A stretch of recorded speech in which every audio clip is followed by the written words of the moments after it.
A week ago, after playing my acoustic guitar to help lead worship at church, a man approached me to comment on the beautiful sound of my instrument.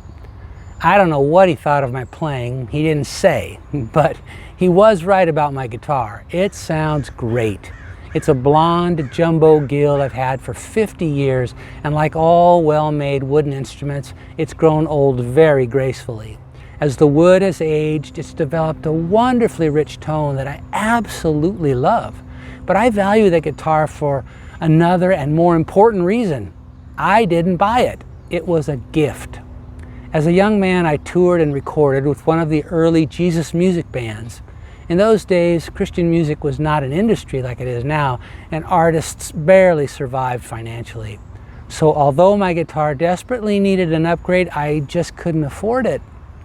But then one day, someone I'd never met who'd been blessed by our music and believed in our ministry walked up and handed me a case containing that beautiful guild. It had belonged to him, but he said he believed the Lord wanted me to have it. And as I stood there trying to find the right words to express my gratitude, I was also overwhelmed by the realization that I held in my hands a divine gift.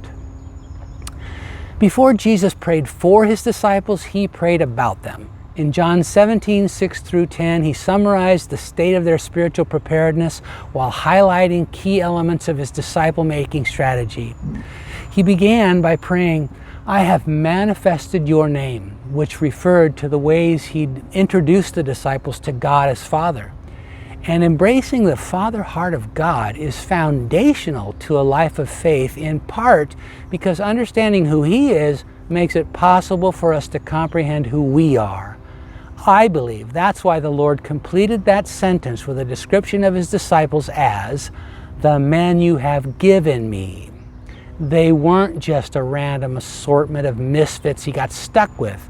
He viewed each of them as a gift from His Father. And this recognition of their value was profound in its implications.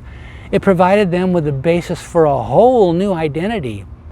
But if they were anything like the rest of us, it would have been a steep challenge for them to believe that it was true.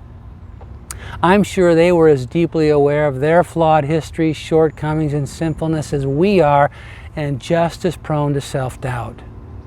It's my guess that it was exactly for that reason that Jesus went on to acknowledge several more times in his prayer that he considered them to have been divine gifts. The text makes clear that they could hear what he was saying, and although his words were addressed to the Father, it's obvious that they were the intended audience, as with each repetition of this stunning truth, he pushed back against the lies of the accuser and affirmed their worth. But this high priestly prayer is not recorded in John's Gospel for the sake of the disciples. They were on scene and heard it live. It's in the Bible so we can be changed by the impact of these powerful words from the mouth of Jesus describing how he sees us. So let's reject shame and humbly choose to live within the new identity this astounding truth makes possible. He considers each of us a divine gift.